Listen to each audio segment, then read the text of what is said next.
Chilling tales for dark nights.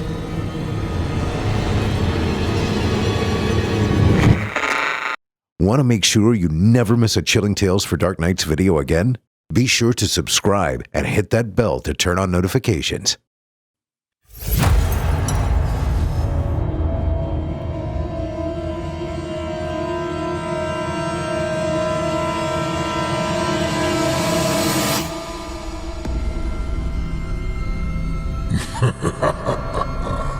Good evening. I'm storyteller Otis Jiry, and I ain't your grandfather. From where I'm from, we don't do bedtime stories. And if that's what you were expecting, you're in the wrong place. If it's terrifying tales you're after, well then, I've got just the thing. Get comfortable, settle in, turn off the lights, if you dare. Your night is about to get a whole lot darker. Who needs sleep anyway?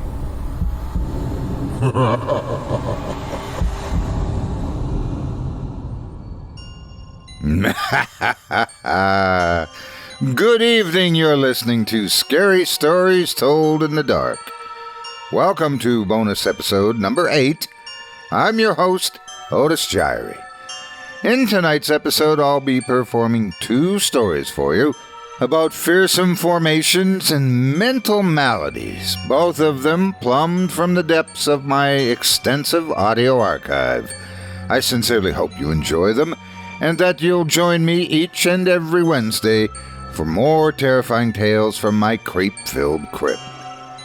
If you'd like to show your support and enjoy even more tales from my archives, visit simplyscarypodcast.com and click Patrons in the upper menu to sign up as a patron today at Chilling Tales for Dark Nights. There you'll get access to my audio archives dating back to 2012, including one-off stories and extended episodes of my podcast, all of them ad-free. Thank you for your support. Now, it's time to take a walk together down the moonlit trail. So lock your doors, turn your lights down low, and settle in. The show is about to begin.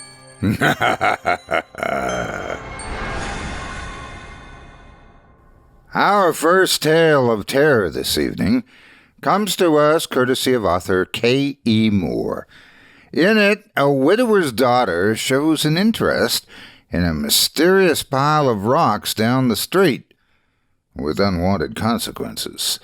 Without further ado, I present to you Told You So. It was about a year ago when my daughter and I moved out of Charleston and into Goose Creek, partly to get away from big city life and partly to put the business of her mother behind us. Between the crime, busy streets, and bad memories, I felt we should trade the concrete and streetlights for tall grass and trees adorned with Spanish moss. My boss, understanding the tragedy our family had suffered, allowed me to telecommute as long as I didn't stray too far from the home office. We found a house that backed up against the Goose Creek Reservoir, far enough away from the naval base to grant us the tranquility we were looking for. It was a gorgeous 2-story house, made to look like one of those old plantation houses, though admittedly a little more modest in size. But the 3 bedrooms were more than enough for Chelsea and me. I got the master bedroom and converted the smallest into my office. Chelsea, well, she just loved her room. It was twice as big as her old room, with hardwood floors and a window looking out over the reservoir. We spent a whole day in old clothes painting her room pink. I'm not sure if we got more paint on ourselves or the walls for all the horsing around we did. It didn't matter. It seemed like the first time either of us had really laughed in a long while. I can still hear her giggles echoing through the house. There, surrounded by the steamy summer humidity and muzzy paint fumes, we were happy, the two of us. Goose Creek seemed like a new beginning we both needed after her mother passed on. Well, the summer came and went, as summers do in the South, hot and muggy. When a breeze came off the reservoir, it would be something of a relief, but summer in South Carolina was summer in South Carolina. Lots of shade, iced tea, and showers just to keep the film of perspiration at bay. School came, riding on the winds of autumn. Chelsea was nervous, of course, and even started to cry a little on the first day of school, despite being almost 10. After losing one parent, I knew she didn't want to let go of me. But it took her only a week or so before she was coming home every day with a bright, big smile on her face. A smaller school meant fewer bullies, and it seemed more kids eager to make a new friend. Before we knew it, we had slipped straight through a mild winter and were staring down another summer. A whole year had passed, and we had carved out a simple, pleasant life for ourselves. I was excited to have my little girl around the house during the day, but there was one huge obstacle: work.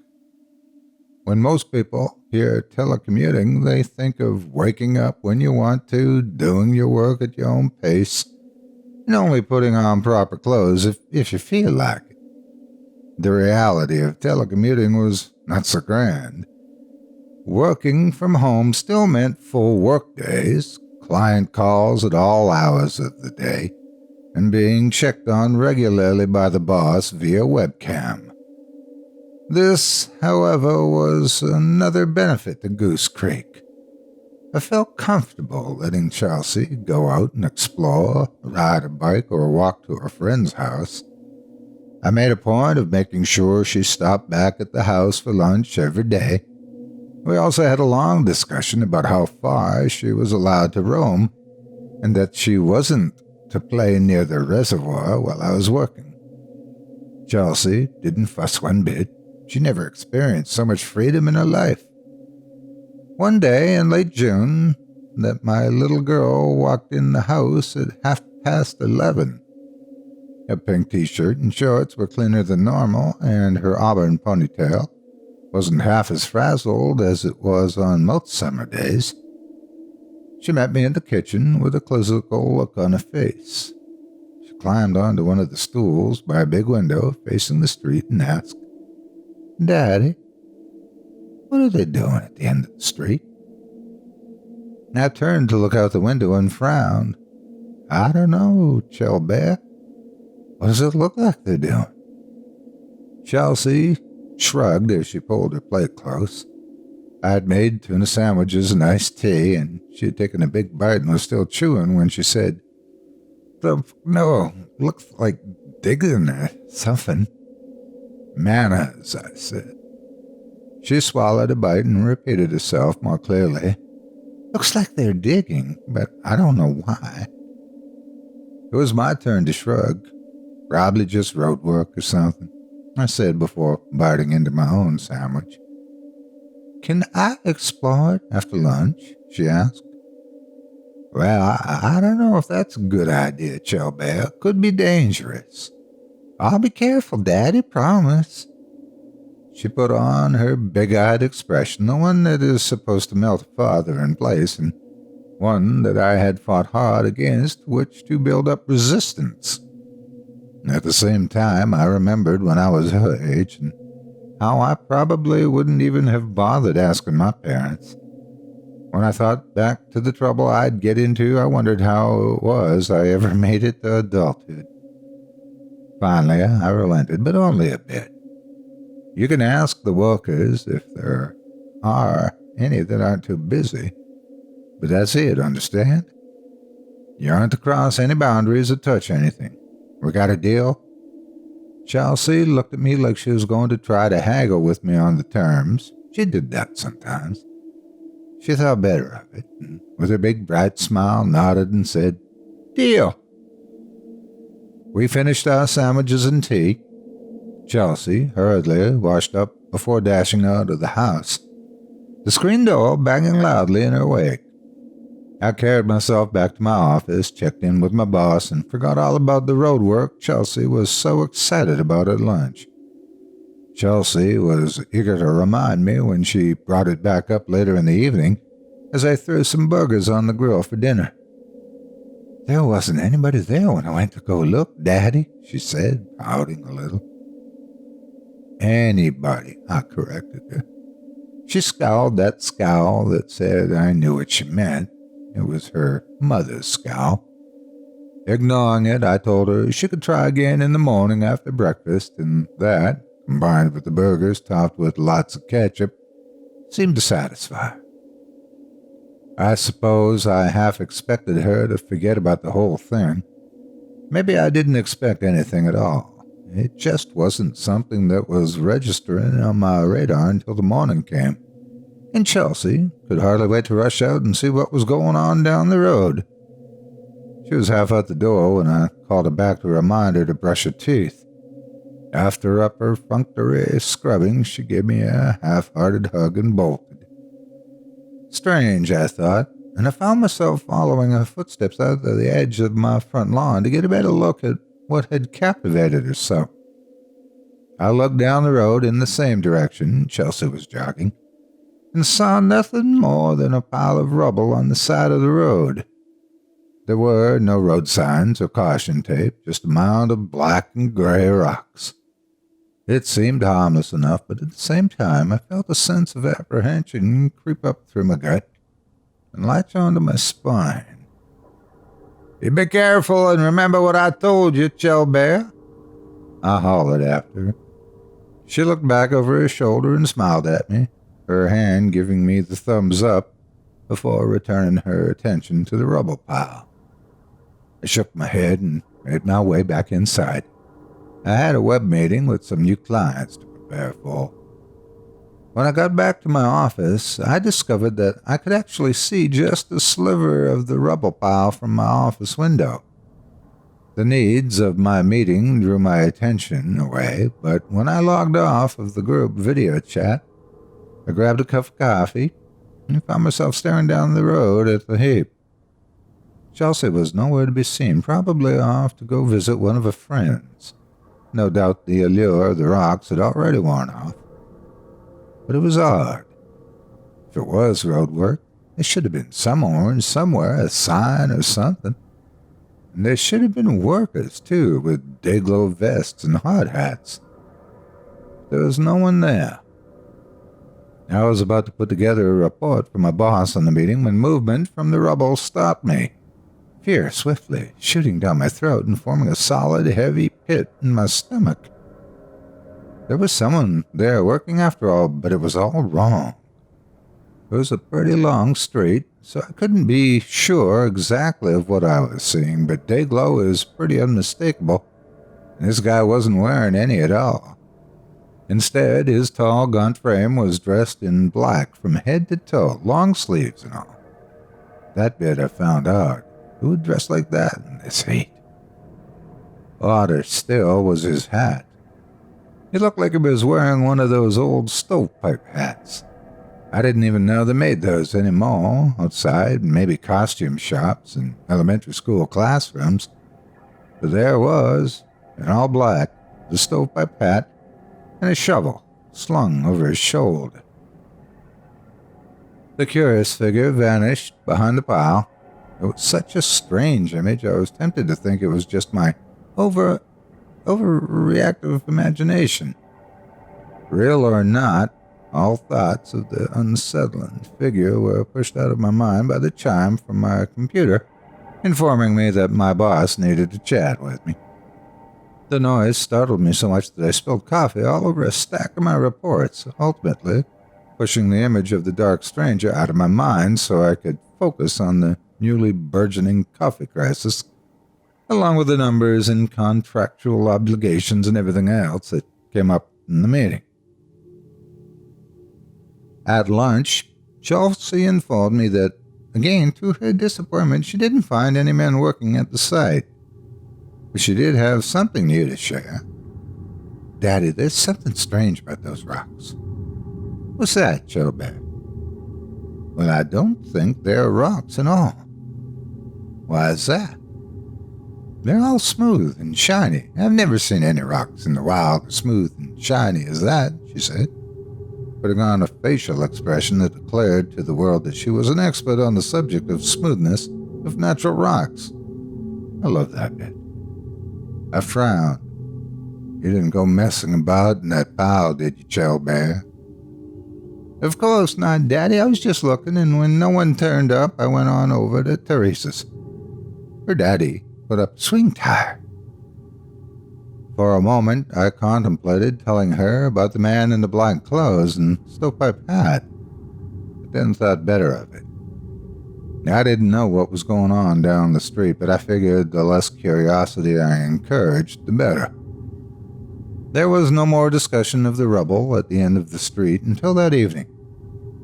It was too hot to cook, so I made a quick salad and cut up some leftover chicken for dinner. The two of us were eating on the back patio when Chelsea said, "Whatever they're doing, they're definitely digging." "Oh? Mm-hmm.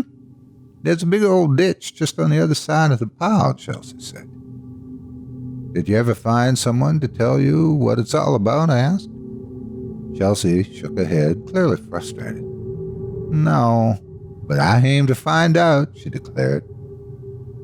I think now, if it weren't for the new client and all the extra hoops my boss was making me jump through to make the new contract work, I would have put an end to things then and there. But as it was, I had to spend the evening running numbers as Chelsea watched TV, and the rubble pile was, yet again, pushed aside.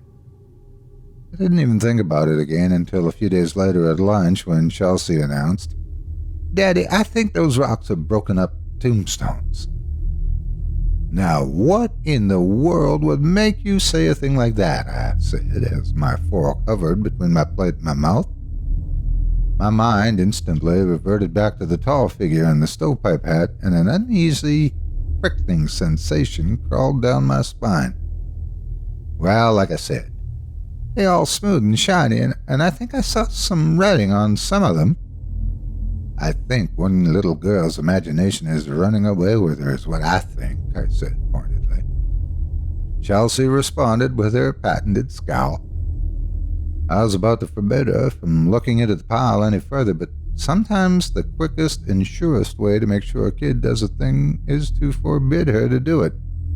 So I let the subject drop. We went back to our normal routine, Chelsea running out the front door, me slogging back to my office. Again, I spared the heap of rocks another look. The ditch. The man in black. Chelsea's assertion that they were crumbled-up tombstones. It all just kind of balled itself up into one tiny knot of unease in my stomach. But then I stared at the mound and thought, hell, it's just some rocks. Maybe the neighbor's digging them up for laying a new driveway. There were a ton of completely rational explanations, none of which were the least bit frightening. And that was all I thought about it until Chelsea came back home for supper holding a big gray-black hunk of something. She thrust it into my hands as I looked on, dumbfounded. With a triumphant air, she put her hands on her hips and said, "Told you so." I looked down at the hard, heavy mass in my hand. It was indeed smooth and polished on several of its sides, rough and irregular on others, and it was mottled gray and black, kind of like those fancy countertops you sometimes see in newer kitchens. And there, on one of the smooth, glossy faces, was a carved uppercase T. For one, Chalbear, this doesn't prove a thing. This could have come from a statue or a plaque or a sign or anything. Just because someone carved some letters into a rock doesn't make it a tombstone, I explained. For another, I thought I said you weren't to be messing around with that pile. I made myself very clear. You were allowed to ask whoever was working what they were doing, and that was it. I didn't yell at Chelsea often. She rarely ever needed it. But when I did yell at her, she always looked so wounded, so hurt. "I'm sorry, Daddy," she said in a small voice, and I just gave her a hug and sent her to go wash up for supper. I hoped the whole episode was over. I wanted it to be over. But when Chelsea came in for lunch the next day, any thoughts of that mystery of the rubble pile was a thing of the past were completely ruined. "Daddy, that work, it has to do with dead people, I'm sure of it." Caught somewhere between inhaling my soup and spitting it back out, I ended up with a violent coughing fit that only made my temper worse. "Damn it, Chelsea. I thought I made myself clear. Now this has gone on long enough. Do you understand? No more." "But no buts. You seem to have forgotten, young lady, that I am your father. Is that clear?" Her eyes wobbled in a pool of fledgling tears. Normally that would have been enough to get me to calm down, but by now I was yelling, "Is that clear?" She didn't answer as tears spilled down her round cheeks and her lips quivered. Chelsea opened her mouth almost as if to speak, then a glint of defiance shone through the tears, and in a flash she pushed away from the table. There was a single, searing moment where contempt flashed in her eyes, and then I watched as she ran out of the house. I was about to chase her down when my phone rang.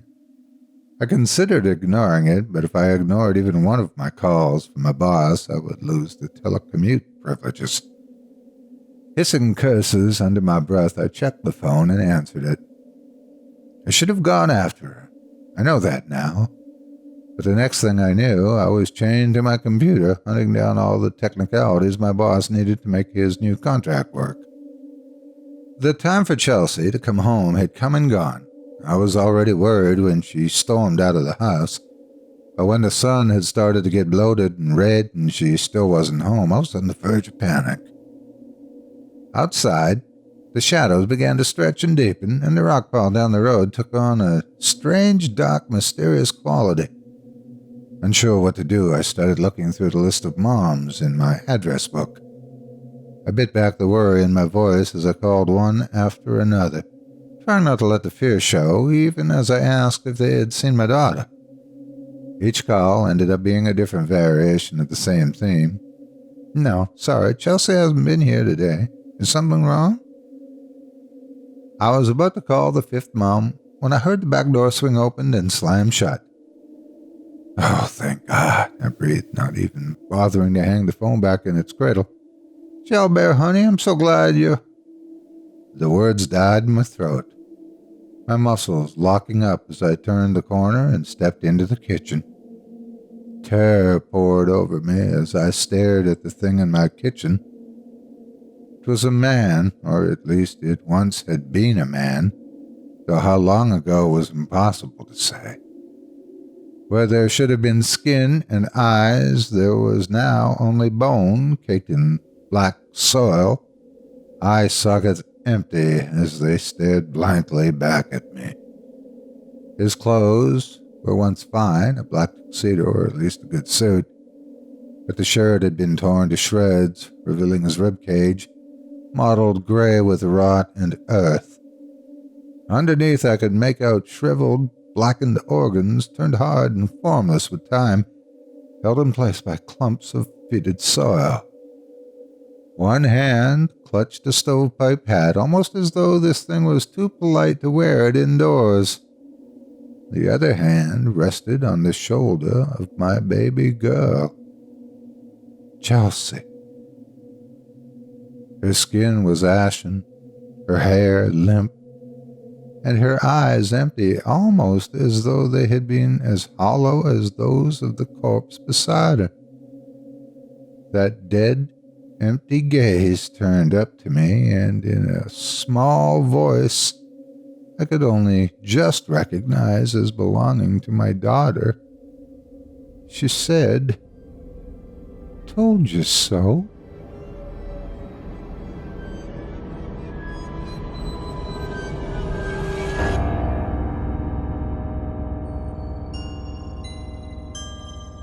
I hope you enjoyed Told You So by K.E. Moore, as performed by yours truly.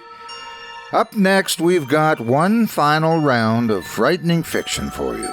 From author Matt Dymerski comes a Creepypasta classic about a gentleman whose imaginations get the better of him one day and decides that no one, not even his own friends or family, can be trusted. If they're even his friends and family in the first place. Can anyone save our protagonist before he completes his descent into the fathomless pits of paranoia? Or will we discover that he's got cause for alarm after all? Stay tuned and find out. Without further ado, I present to you Psychosis.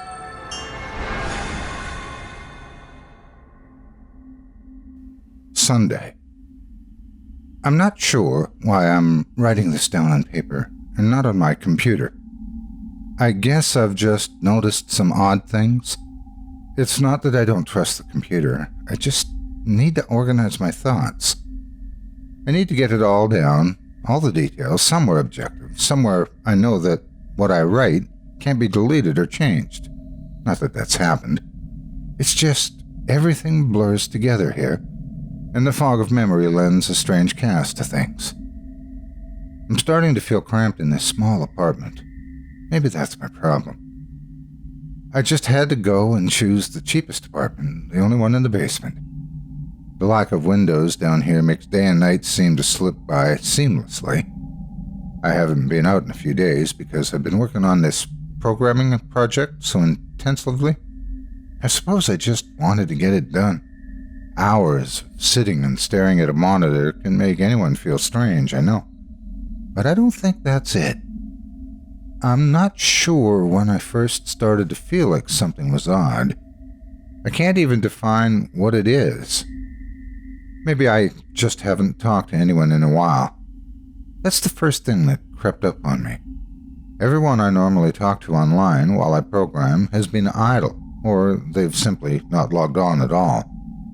My instant messages go unanswered. The last email I got from anybody was a friend saying he'd talk to me when he got back from the store, and that was yesterday. I'd call with my cell phone, but reception's terrible down there. Yeah, that's it. I just need to call someone. I'm going to go outside. Well, that didn't work so well. As the tingle of fear fades, I'm feeling a little ridiculous for being scared at all. I looked in the mirror before I went out, but I didn't shave the 2-day stubble I've grown. I figured I was just going out for a quick cell phone call. I did change my shirt, though, because it was lunchtime, and I guessed that I'd run into at least one person I knew. That didn't end up happening. Wish it did. When I went out, I opened the door to my small apartment slowly. A small feeling of apprehension had somehow already lodged itself in me for some indefinable reason. I chalked it up to not having spoken to anyone but myself for a day or two. I peered down the dingy gray hallway, made dingier by the fact that it was a basement hallway. On one end, a large metal door led to the building's furnace room. It was locked, of course. 2 dreary soda machines stood by it. I bought a soda from one the first day I moved in, but it had a 2-year-old expiration date. I'm fairly sure nobody knows those machines are even down here, or my cheap landlady just doesn't care to get them restocked. I closed my door softly and walked the other direction, taking care not to make a sound. I have no idea why I chose to do that, but it was fun giving in to the strange impulse not to break the droning hum of the soda machine, at least for the moment. I got to the stairwell and took the stairs up to the building's front door. I looked through the heavy door's small square window and received quite the shock. It was definitely not lunchtime. City gloom hung over the dark street outside, and the traffic lights at the intersection in the distance blinked yellow. Dim clouds, purple and black from the glow of the city, hung overhead. Nothing moved, save the few sidewalk trees that shifted in the wind. I remember shivering, though it wasn't cold. Maybe it was the outside wind. I could vaguely hear it through the heavy metal door, and I knew it was that unique kind of late-night wind, the kind that was constant, cold, and quiet, save for the rhythmic music it made as it passed through countless unseen tree leaves. I decided not to go outside. Instead, I lifted my cell phone to the door's little window and checked the signal meter. The bars filled up the meter, and I smiled. Time to hear someone else's voice, I remember thinking, relieved. It was such a strange thing to be afraid of nothing. I shook my head, laughing at myself silently. I hit speed dial for my best friend Amy's number and held the phone up to my ear. It rang once, then it stopped. Nothing happened. I listened to silence for a good 20 seconds, then hung up. I frowned and looked at the signal meter again. Still full. I went to dial her number again, but then my phone rang in my hand, startling me. I put it up to my ear. "Hello?" I asked, immediately fighting down a small shock at hearing the first spoken voice in days, even if it was my own. I'd gotten used to the droning hum of the building's inner workings, my computer, and the soda machines in the hallway. There was no response to my greeting at first, but then, finally, a voice came. "Hey," said a clear male voice, obviously of college age like me. "Who's this?" "John," I replied, confused. "Oh, sorry, wrong number," he replied, then he hung up. I lowered the phone slowly and leaned against the thick brick wall of the stairwell. How strange. I looked at my received calls list, but the number was unfamiliar. Before I could think on it further, the phone rang loudly, shocking me yet again. This time, I looked at the caller before I answered. It was another unfamiliar number. This time I held the phone up to my ear, but said nothing. I heard nothing but the general background noise of the phone. Then a familiar voice broke my tension. "John," was the single word in Amy's voice. I breathed a sigh of relief. "Hey, it's you," I replied.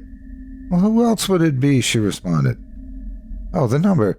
I'm at a party on 7th Street and my phone died just as you called me. This is someone else's phone, obviously." "Oh, okay," I said. "Where are you?" she asked. My eyes glanced over the drab, whitewashed cylinder block walls and the heavy metal door with its small window. "At my building," I sighed, just feeling cooped up. I didn't realize it was so late. "Oh, you should come here," she said, laughing. "Nah, I don't feel like looking for some strange place by myself in the middle of the night," I said, looking out the window at the silent, windy street that secretly scared me just a tiny bit. "I think I'm just going to keep working or go to bed." "Nonsense," she replied. "I can come get you. Your building's close to 7th Street, right?" "How drunk are you?" I asked lightheartedly. "You know where I live." "Oh, of course," she said abruptly. "I guess I can't get there by walking, huh?" "You could if you wanted to waste a half hour," I told her. "Right," she said. "Okay. Have to go. Good luck with your work." I lowered the phone once more, looking at the numbers flash as the call ended. Then the droning silence suddenly reasserted itself in my ears. The two strange calls and the eerie street outside just drove home my aloneness in this empty stairwell. Perhaps, from having seen too many scary movies, I had the sudden, inexplicable idea that something could look in the door's window and see me. Some sort of horrible entity that hovered at the edge of aloneness, just waiting to creep up on the unsuspecting people that strayed too far from other human beings. I knew the fear was irrational, but nobody else was around, so I jumped down the stairs, ran down the hallway into my room, and closed the door as swiftly as I could while still staying silent. Like I said, I feel a little ridiculous for being scared of nothing, and the fear has already faded. Writing this down helps a lot. Makes me realize that nothing is wrong. It filters out half-formed thoughts and fears and leaves only cold, hard facts. It's late. I got a call from a wrong number, and Amy's phone died, so she called me back from another number. Nothing strange is happening. Still, there was something a little off about that conversation. I know it could have been just the alcohol she had. Or was it even her that seemed off to me? Or was it? Yes, that was it. I didn't realize it until this moment, writing these things down. I knew writing things down would help. She said she was at a party, but I only heard silence in the background. Of course, that doesn't mean anything in particular, as she could have just gone outside to make the call. No, that couldn't be it either. I didn't hear the wind. I need to see if the wind is still blowing. Monday. I forgot to finish writing last night. I'm not sure what I expected to see when I ran up the stairwell and looked out the heavy metal door's window. Feeling ridiculous. Last night's fear seemed hazy and unreasonable to me now. I can't wait to go out into the sunlight. I'm going to check my email, shave, shower, and finally get out of here. Wait, I think I heard something. It was thunder. That whole sunlight and fresh air thing, it didn't happen. I went out into the stairwell and up the stairs only to find disappointment. The heavy metal door's little window showed only flowing water as torrential rain slammed against it. Only a very dim, gloomy light filtered in through the air, but at least I knew it was daytime, even if it was a gray, sickly, wet day. I tried looking out the window, waiting for lightning to illuminate the gloom, but the rain was too heavy, and I didn't make out anything more than vague, weird shapes moving at odd angles and the waves washing down the window. Disappointed, I turned around, but I didn't want to go back to my room. Instead, I wandered further up the stairs past the first floor and the second. The stairs ended at the third floor, the highest floor in the building. I looked through the glass that ran up the outer wall of the stairwell, but it was that warped, thick kind that scatters the light, not that there was much to see through the rain to begin with. I opened the stairwell door and wandered down the hallway. The 10 or so thick wooden doors, painted blue a long time ago, were all closed. I listened as I walked, but it was the middle of the day, so I wasn't surprised that I heard nothing but the rain outside. As I stood there in the dim hallway listening to the rain, I had the strange fleeting impression that the doors were standing like silent granite monoliths, erected by some ancient forgotten civilization for some unfathomable guardian purpose. Lightning flashed, and I could have sworn that for just a moment, the old grainy blue wood looked just like a rough stone. I laughed to myself for letting my imagination get the best of me. But then it occurred to me that the dim gloom and lightning must mean that there was a window somewhere in the hallway. A vague memory surfaced, and I suddenly recalled that the third floor had an alcove and an inset window halfway down the floor's hallway. Excited to look out into the rain and possibly see another human being, I quickly walked over to the alcove, finding the large thin glass window. Rain washed down it, as with the front door's window, but I could open this one. I reached a hand out to slide it open, but hesitated. I had the strangest feeling that if I opened that window, I would see something absolutely horrifying on the other side. Everything's been so odd lately. So I came up with a plan. I came back here to get what I needed. I don't seriously think anything will come of it, but I'm bored. It's raining and I'm going stir crazy. I came back to get my webcam. The cord isn't long enough to reach the third floor by any means, so instead, I'm going to hide it between the 2 soda machines in the dark end of my basement hallway, and run the wire along the wall and under my door, and put black duct tape over the wire to blend it in with the black plastic strip that runs along the base of the hallway's walls. I know this is silly, but I don't have anything better to do. Well, nothing happened. I propped open the hallway to stairwell door, steeled myself, and then flung the heavy door open wide, and ran like hell down the stairs to my room and slammed the door. I watched the webcam on my computer intently, seeing the hallway outside my door and most of the stairwell. I'm watching it right now, and I don't see anything interesting. I just wish the camera's position was different so that I could see out the front door. Hey, somebody's online. I got out an older, less functional webcam that I had in my closet to video chat with my friend online. I couldn't really explain to him why I wanted a video chat, but it felt good to see another person's face. He couldn't talk very long, and we didn't talk about anything meaningful, but I feel much better. My strange fear has almost passed. I'd feel completely better, but there was something odd about our conversation. I know that I've said that everything has seemed odd, but still, he was very vague in his responses. I can't recall one specific thing that he said, no particular name or place or event. But he did ask for my email address just to keep in touch. Wait, I just got an email. I'm about to go out. I just got an email from Amy that asked me to meet her for dinner at the place we usually go to.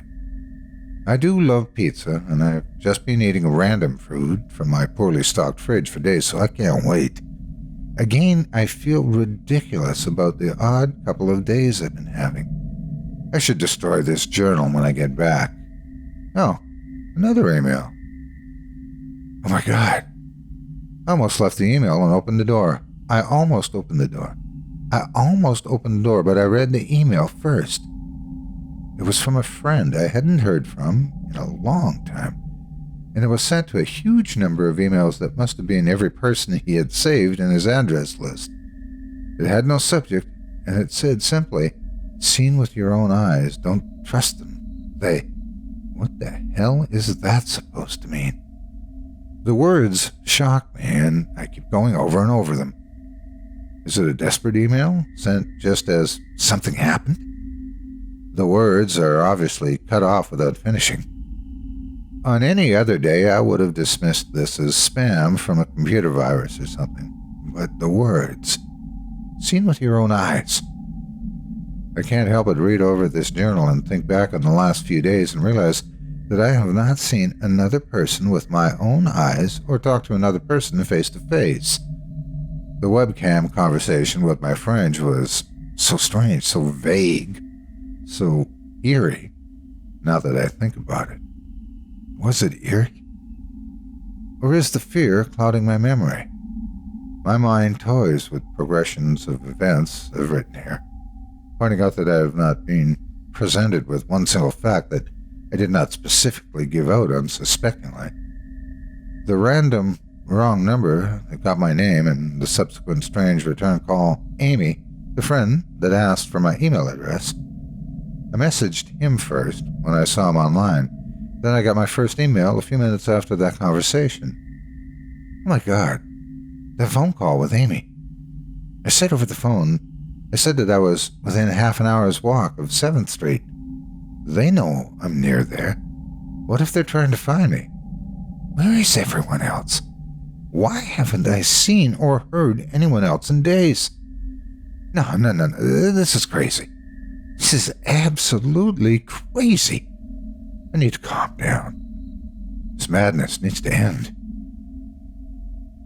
I don't know what to think. I ran about my apartment furiously, holding my cell phone up to every corner to see if I got a signal through the heavy walls. Finally, in the tiny bathroom near one ceiling corner, I got a single bar. Holding my phone there, I sent a text message to every number in my list. Not wanting to betray anything about my unfound fears, I simply sent, "Have you seen anyone face-to-face lately?" At that point, I just wanted any reply back. I didn't care what the reply was or if I was embarrassed myself. I tried to call someone a few times, but I couldn't get my head up high enough. And if I brought the phone down even an inch, it lost signal. Then I remembered the computer and rushed over to it, instant messaging everyone online. Most were idle or away from their computer. Nobody responded.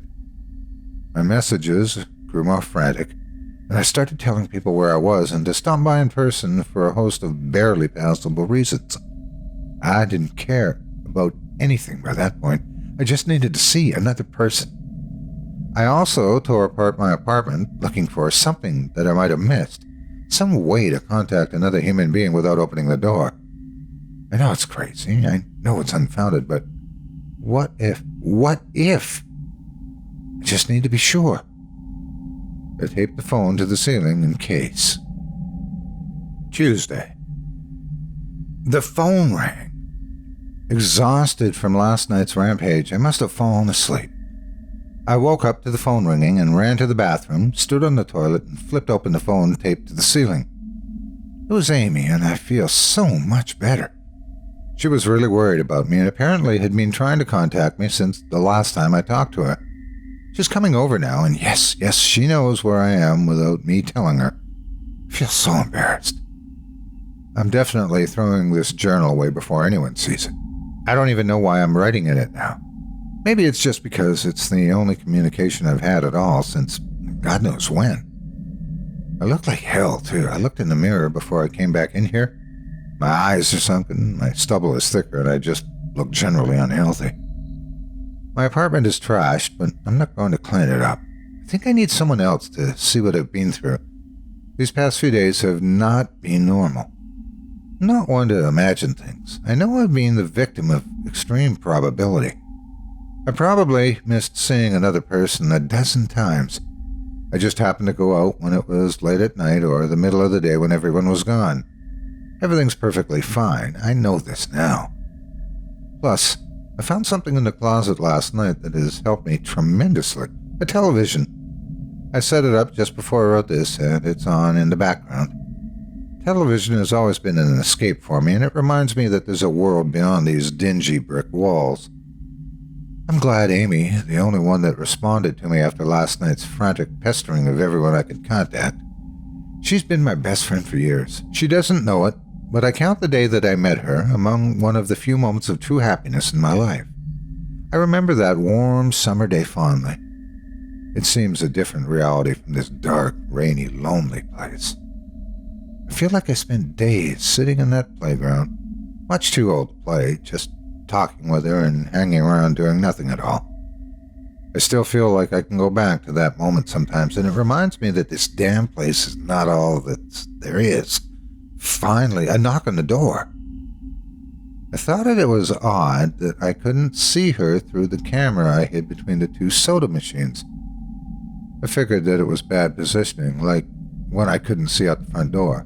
I should have known. After the knock, I yelled through the door jokingly that I had a camera between the soda machines because I was embarrassed myself that I had taken this paranoia so far. After I did that, I saw her image walk over to the camera and look down on it. She smiled and waved. "Hey," she said to the camera brightly, giving it a wry look. "It's weird, I know," I said, into the mic attached to my computer. "I've had a weird few days." "Must have," she replied. "Open the door, John." I hesitated. How could I be sure? "Hey, humor me here a second," I told her through the mic. "Tell me one thing about us, just to prove to me you're you." She gave the camera a weird look. All right," she said, slowly, thinking. "We met randomly at a playground when we were both way too old to be there." I sighed deeply as reality returned and fear faded. God, I'd been so ridiculous. Of course it was Amy. That day wasn't anywhere in the world except in my memory. I'd never even mentioned it to anyone, not out of embarrassment, but out of a strange, secret nostalgia and a longing for those days to return. If there was some unknown force at work trying to trick me, as I feared, there was no way they could know about that day. "All right, I'll explain everything," I told her. "Be right there." I ran to my small bathroom, fixed my hair as best I could. I looked like hell, but she'd understand. Snickering at my own unbelievable behavior and the mess I'd made of the place, I walked through the door. I put my hand on the doorknob and gave the mess one last look. So ridiculous, I thought. My eyes traced over the half-eaten food lying on the ground, the overflowing trash bin, and the bed I tipped to the side, looking for God knows what. I almost turned to the door and opened it, but my eyes fell on one last thing. The old webcam, the one I used for that eerily vacant chat with my friend. Its silent black sphere lay haphazardly tossed on its side, its lens pointed at the table where this journal lay. An overwhelming terror took me as I realized that if something could see through that camera, it would have seen what I just wrote about that day. I asked her for any one thing about us, and she chose the only thing in the world that I thought they or it did not know. But it did. It did know. It could have been watching me the whole time. I didn't open the door. I screamed. I screamed in uncontrollable terror. I stomped on the old webcam on the floor. The door shook and the doorknob tried to turn, but I didn't hear Amy's voice through the door. Was the basement door made to keep out drafts too thick? Or was Amy not outside? What could have been trying to get in if not her? What the hell is out there? I saw her on my computer through the camera outside. I heard her on the speakers through the camera outside. But was it real? How can I know? She's gone now. I screamed and shouted for help. I piled up everything in my apartment against the front door. Friday. At least I think that it's Friday. I broke everything electronic. I smashed my computer to pieces. Every single thing on there could have been accessed by network access, or worse, altered. I'm a programmer, I know. Every little piece of information I gave out since this started, my name, my email, my location, none of it came back from outside until I gave it out. I've been going over and over what I wrote. I've been pacing back and forth, alternating between stark terror and overpowering disbelief. Sometimes, I'm absolutely certain some phantom entity is dead set on the simple goal of getting me to go outside. Back to the beginning with a phone call from Amy. She was effectively asking me to open the door and go outside. I keep running through it in my head. One point of view says I've acted like a madman. And all of this is the extreme convergence of probability, never going outside at the right times by pure luck, never seeing another person by pure chance, getting a random nonsense email from some computer virus at just the right time. The other point of view says that extreme convergence of probability is the reason that whatever's out there hasn't got me already. I keep thinking, I never opened the window on the third floor. I never opened the front door until that incredibly stupid stunt with the hidden camera, after which I ran straight to my room and slammed the door. I haven't opened my own solid door since I flung open the front door of the building. Whatever's out there, if anything's out there, never made an appearance in the building before I opened the front door.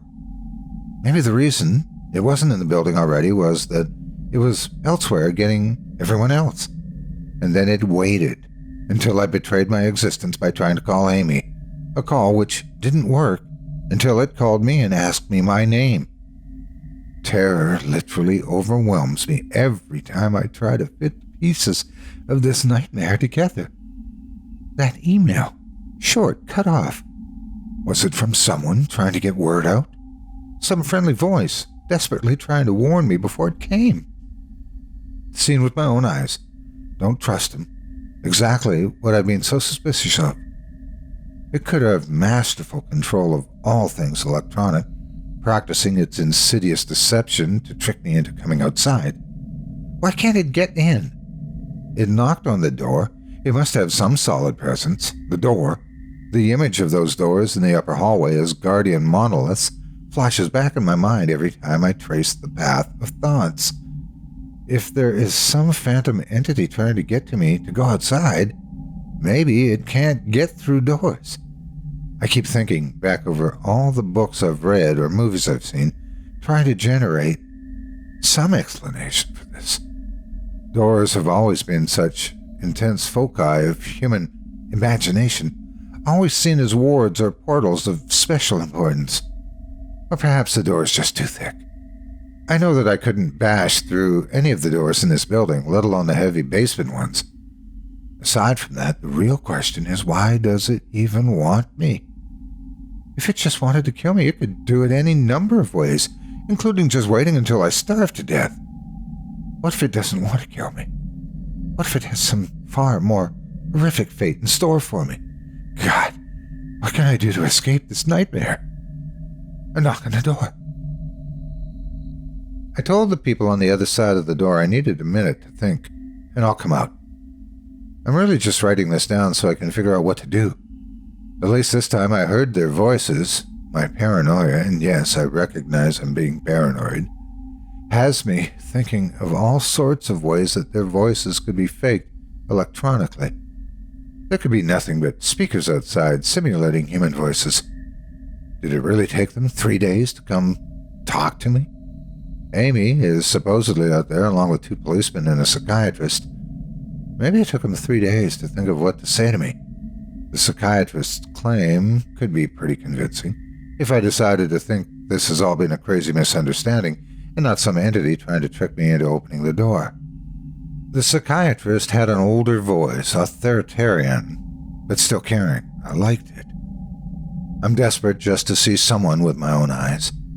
He said I have something called cyberpsychosis, and I'm just one of a nationwide epidemic of thousands of people having breakdowns triggered by a suggestive email that got through somehow. I swear, he said, got through somehow. I think he means spread throughout the country inexplicably, but I'm incredibly suspicious that the entity slipped up and revealed something. He said I'm part of a wave of emergent behavior, that a lot of other people are having the same problem with the same fears, even though we've never communicated. That neatly explains the strange emails about eyes that I got. I didn't get the original triggering email. I got a descendant of it. My friend could have broken down too and tried to warn everyone he knew against his paranoid fears. That's how the problem spreads, the psychiatrist claims. I could have spread it too with my texts and instant messages online to everyone I know. One of those people might be melting down right now after being triggered by something I sent to them. Something they might interpret any way that they want. Something like a text saying, "Seen anyone face-to-face lately?" The psychiatrist told me that he didn't want to lose another one, that people like me are intelligent, and that's our downfall. We draw connections so well that we draw them even when they shouldn't be there. He said it's easy to get caught up in paranoia in our fast-paced world, a constantly changing place where more and more of our interaction is simulated. I have to give him one thing. It's a great explanation. It neatly explains everything. It explains perfectly everything, in fact. I have every reason to shake off this nightmarish fear that something or consciousness or being out there wants me to open the door so it can capture me for some horrible fate worse than death. It could be foolish, after hearing that explanation, to stay in here until I starve to death, just to spite the entity that might have got everyone else. It would be foolish to think that after hearing that explanation, I might be one of the last people left alive on an empty world, hiding in my secure basement room, spiting some unthinkable deceptive entity just by refusing to be captured. It's a perfect explanation for every single strange thing I've seen or heard, and I have every reason in the world to let go all my fears and open the door. And that's exactly why I'm not going to. How can I be sure? How can I know what's real and what's deception? All of these damn things with their wires and signals that originate from some unseen origin? They're not real, I can't be sure. Signals through a camera, faked video, deceptive phone calls, emails, even a television lying broken on the floor. How can I possibly know it's real?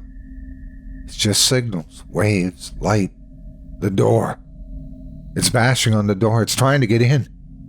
What insane mechanical contrivance could it be using to simulate the sound of men attacking the heavy wood so well?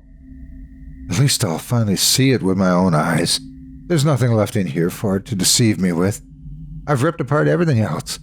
It can't deceive my eyes, can it? Seen with your own eyes, don't trust them. Wait.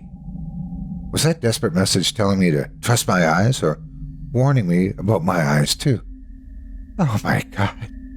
What's the difference between a camera and my eyes? They both turn light into electronic signals. They're the same. I can't be deceived. I have to be sure.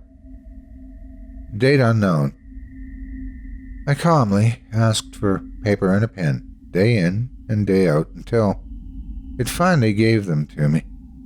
Not that it matters. What am I going to do? Poke my eyes out? The bandages feel like part of me now. The pain is gone. I figure this will be one of my last chances to write legibly, as without my sight to correct mistakes, my hands will slowly forget the motions involved. This is sort of self-indulgent, this writing. It's a relic of another time, because I'm certain everyone left in this world is dead, or something far worse. I sit against the padded wall day in and day out. The entity brings me food and water. It masks itself as a kind nurse, as an unsympathetic doctor. I think it knows that my hearing has sharpened considerably now that I live in darkness. It fakes conversations in the hallways, on the off chance I might overhear. One of the nurses talks about having a baby soon. One of the doctors lost his wife in a car accident. None of it matters. None of it is real. None of it gets to me, not like she does. That's the worst part, the part I almost can't handle. The thing comes to me, masquerading as Amy. Its recreation is perfect. It sounds exactly like Amy, feels exactly like her. It even produces a reasonable facsimile of tears that it makes me feel on its lifelike cheeks. When it first dragged me here, it told me all the things I wanted to hear. It told me that she loved me, that she had always loved me, and that it didn't understand why I did this, that we could still have a life together, if only I would stop insisting that I was being deceived. It wanted me to believe, no, it needed me to believe that she was real. I almost fell for it, I really did. I doubted myself for the longest time. In the end, though, it was all too perfect, too flawless, and too real. The false Amy used to come every day and then every week, and finally stopped coming altogether. But I don't think the entity will give up. I think the waiting game is just another one of its gambits. I'll resist it for the rest of my life if I have to. I don't know what happened to the rest of the world, but I do know that this thing needs me to fall for its deceptions. If it needs that, then maybe, just maybe, I'm a thorn in its agenda. Maybe Amy is still alive out there somewhere, kept alive only by my will to resist the deceiver. I hold on to that hope, rocking back and forth in my cell to pass the time. I will never give in. I will never break. I am a hero. The doctor read the paper the patient had scribbled on. It was barely readable, written in the shaky script of one who could not see. He wanted to smile at the man's steadfast resolve, a reminder of the human will to survive, but he knew that the patient was completely delusional. After all, a sane man would have fallen for the deception long ago. The doctor wanted to smile. He wanted to whisper words of encouragement to the delusional man. He wanted to scream at the nerve filaments wrapped around his head and into his eyes and made him do otherwise. His body walked into the cell like a puppet and told the patient once more that he was wrong, and that there was nobody trying to deceive him.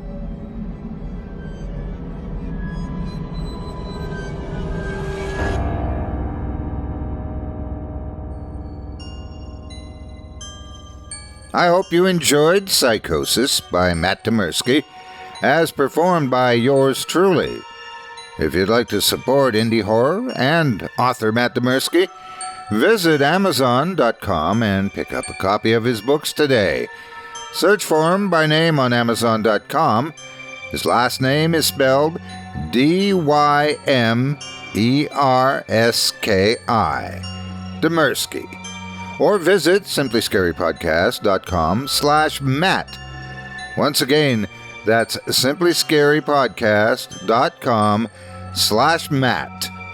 As an Amazon affiliate, visiting that link supports us by allowing us to collect a small fee if you decide to make a purchase on Amazon afterwards. Thanks for your support of this program, our authors, and of indie horror. I'd like to personally thank you for joining me for this bonus episode of Scary Stories Told in the Dark, part of a new series in which I share a handful of the creepy tales from my extensive audio archive with you each and every Wednesday. If you enjoyed what you've heard, please take a moment to stop by our iTunes page or wherever else you listen to your favorite podcasts and leave us a 5-star review and a kind word. It makes a huge difference and would mean a lot to us. If you'd like to hear more content from my archive, as well as premium extended editions of my regular episodes featuring twice the terror, visit simplyscarypodcast.com today and click the Patrons link in the menu at the top of the screen. You'll find yourself at chillingtalesfordarknights.com, where you can purchase season passes for this podcast and our other quality storytelling programs, or become a patron for as little as $5 per month and get access to our entire audio archive dating back to 2012, all of it ad-free. If you happen to use Facebook, Twitter, Instagram, or YouTube, you can follow and subscribe to Chilling Tales for Dark Nights there, where you'll get all of our latest updates and new releases and have the chance to interact with us each and every week. You can subscribe to me on YouTube as well at the Otis Jiry channel, where you'll find releases of my series, Horror Storytime, dating back to 2014. And you can find me on Facebook, Twitter, and Instagram too. Just search for Otis Jiry. Until next time, stay spooky and get some sleep. If you can.